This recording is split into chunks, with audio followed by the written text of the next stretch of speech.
Coach Gregory, great to see you, man. You too, Damon. Thanks for having me. Yeah. Why don't you tell me a little bit about what it's like to develop linebackers virtually? How are you doing it? Well, like everybody else, it is a challenge, but a great opportunity. You know, we're just doing our Zoom meetings with our guys, trying to keep them short and sweet and energetic and change it up a little bit. Talk about their workouts and how they're improving that way. And so that's about all we can do right now. But I think it's gone as good as it can be to this point. Yeah.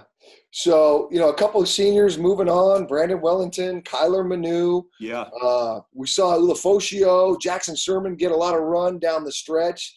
Tell Husky fans the state of the union at this position of linebacker and with so many young guys on the roster. Yeah. So we had it was interesting deal, something that I have not been a part of before. We had 2 seniors last year and then no juniors, no sophomores for a variety of different reasons. Sometimes that just happens. And so we had a bunch of young guys. So all those young guys now, there's a group that redshirted, and then there was a group like you mentioned, like Jack Sermon, MJ Tafisi, Eddie Ulafoshio, who did not. And some of those guys played a little bit more toward the end of the year. But, Damon, I'm excited about those guys. I think it's a really good, very talented group, just not a ton of experience. But I think we'll be as much depth as we've had, even though it's a little bit concentrated in 1 or 2 classes. Yeah. And talk about the linebacker position today in college football. It's very different with what a linebacker is asked to do with so many different offenses, playing in space. You're not in a phone booth anymore. Talk about how the linebacker position has evolved, in college football in this day and age. Well, you're exactly right. It is very different, Damon. So you have to be able to play in space against a 1-back spread, 4 wide receivers, no backs in the backfield 1 week. The next week, you might be playing a team that likes to run 2 tight ends, or on the rare occasion you see a fullback. So you got to be able to play the run really physically.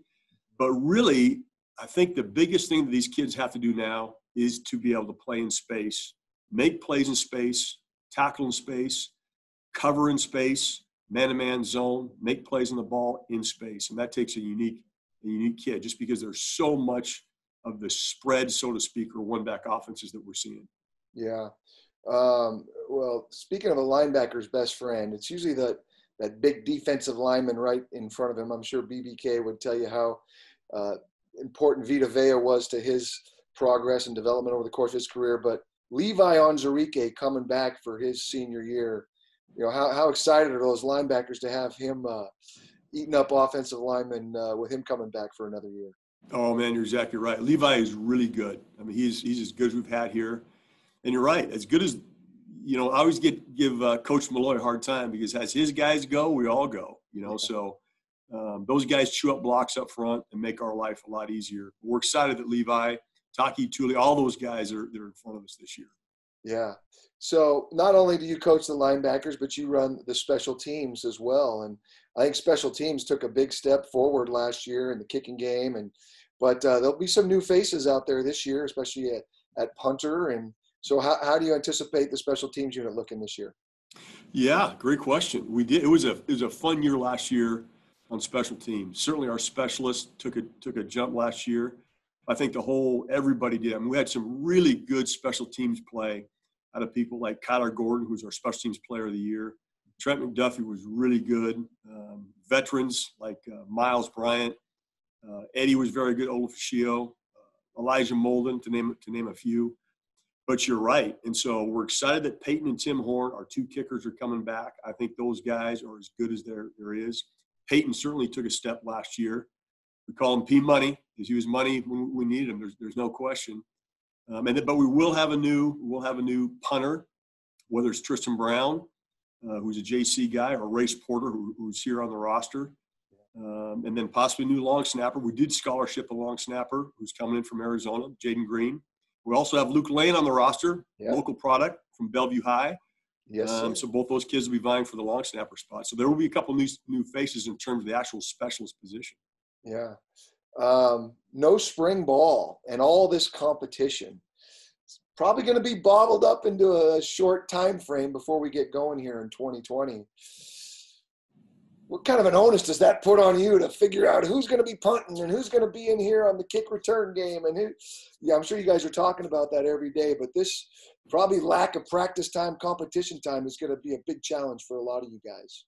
Yes, there is no question about it, Damon. So, but I think the one thing that we're telling all of our guys, no matter if it's the linebackers, the receivers, or the specialists, whoever, is guys, you got to come in camp ready to go, in shape. Now, they're not going to be in banging shape, but they have to be in cardiovascular shape, run, and let's go. And then you're exactly right. We got to compete. And so it won't be necessary. Who knows what it's going to look like? Yeah. But whatever it is, then you got to be ready to compete and let's go. And we got to make some quick decisions depending upon how the whole thing shakes out. Yeah. Now, you've heard Coach Peterson's voice for quite a while in Boise, at UW. How many years did you work with him? Wow. So we were together all the way in Oregon and then Boise, probably a total of 12 or 13 years, or actually maybe close to 15 years total. Yeah, okay. Long time. What's it like now? New voice, new head coach in the building. I know you've worked very closely with Jimmy, but are you enjoying the transition? Yeah. I mean, we're all going to miss Coach Pete. What a great individual, a great person, a great leader, a colleague and a friend of mine, that's for sure. But Jimmy is going to do great. I'm excited to work for him. I think we're on the same page. And the transition has been about as smooth as it can be. Like you said, I've been with Jimmy now I think we're going on 8 or 10 years, something like that. So we've all been together for a while. Pete Kukowski, myself, Keith Bonifus. So there's a handful of us guys who've been here with each other for a while. So Jimmy's going to do great. I think he's going to make a great head coach here. And Husky Nation's going to be fired up that he's our guy. Yeah. Well, any last words for Husky Nation? I know we're all excited, want to get back to football as soon as possible, but any words for Husky Nation, Bob? We will be ready, Damon. This crew, I'm excited about this team, this defense, the special teams. Whenever we're back, whenever it is, I'm telling you what, we're going to be ready to go. I'm excited. I love it, Coach. Thanks for your time. You guys be safe and healthy, and go Dogs. Thank you, Damon. Go Dogs.